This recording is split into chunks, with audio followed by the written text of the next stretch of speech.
السلام علیکم ورحمۃ اللہ وبرکاتہ۔ عزیزان گرامی، اہل سنت کے نامور عالم دین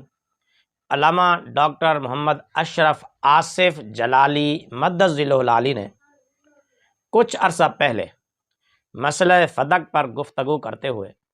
حضرت سیدہ طیبہ طاہرہ خاتون جنت سیدہ فاطمۃ الزہراء رضی اللہ تعالی عنہا و سلام اللہ تعالی علیہا سے متعلق کچھ الفاظ کہے تھے، جس پر علماء نے تنقید کی، اعتراض کیا اور بڑا شور اٹھا اور اہل سنت میں ایک انتشار اور اختلاف کی کیفیت پیدا ہو گئی۔ کافی عرصے سے اہل سنت میں اسی ہی مسئلے کی وجہ سے انتشار اور اختلاف عروج پر رہا اور مخالف لوگوں نے بھی اس کو بڑا اچھالا۔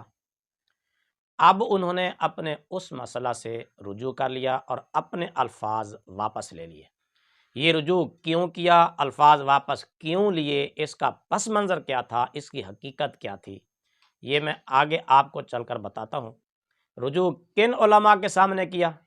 پہلے ان کے نام مولانا مفتی محمد منیب الرحمن صاحب کی زبانی سن لیں، پھر آگے میں آپ کو تفصیل سے بتاتا ہوں۔ حضرت علامہ ڈاکٹر اشرف آصف جلالی زید مجدہ نے جو آپ کے سامنے کلمات ادا کیے، ان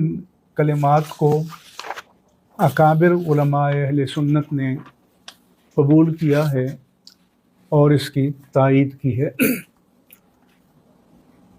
ان میں حضرت علامہ حافظ محمد عبدالستار سعیدی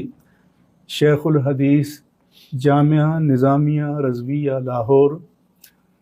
علامہ مفتی محمد عبدالعلیم سیالوی شیخ الحدیث و رئیس دار الافتاء جامعہ نعیمیہ لاہور، علامہ مفتی محمد صدیق ہزاروی سعیدی شیخ الحدیث جامعہ حجویریہ لاہور،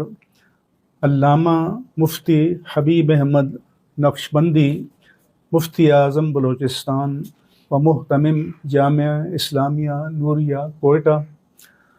علامہ مفتی محمد اسماعیل ضیائی شیخ الحدیث و رئیس دار الافتاء دارالعلوم امجدیہ کراچی، علامہ مفتی محمد ابراہیم قادری شیخ الحدیث جامعہ غوثیہ رضویہ سکھر و مفتی اعظم سندھ، علامہ صاحبزادہ مفتی محمد جان نعیمی محتمم و شیخ الحدیث دارالعلوم مجددیہ نعیمیہ کراچی، علامہ مفتی محمد اکمل مدنی بانی محتمم و شیخ الحدیث الفرقان اسکالرز اکیڈمی کراچی، علامہ مفتی محمد رضوان احمد نقشبندی محتمم و شیخ الحدیث جامعہ انوار القرآن کراچی، علامہ مفتی محمد اسماعیل نورانی استاذ حدیث و مفتی جامعہ انوار القرآن کراچی، علامہ مفتی محمد وسیم اختر المدنی بانی و محتمم و رئیس دار الافتاء فیضان شریعت کراچی، علامہ ڈاکٹر مفتی حق النبی سکندری الازہری محتمم دارالعلوم صبغۃ الہدیٰ شاہپور چاکر سندھ، حضرت پیر سید ظفر اقبال عابد شاہ زیب سجادہ علی پور سیدہ، علامہ مفتی ندیم اقبال نائب رئیس دار الافتاء دارالعلوم امجدیہ کراچی، مولانا صاحبزادہ ریحان امجد نعمانی محتمم دارالعلوم امجدیہ کراچی، زیغم اسلام علامہ سید مظفر شاہ محتمم و بانی جامعہ علی ابن ابی طالب کراچی و اسلام آباد، علامہ پیر محمد عبد الرشید اویسی بانی و محتمم جامعہ اویسیہ گجرات، علامہ مفتی محمد الیاس رضوی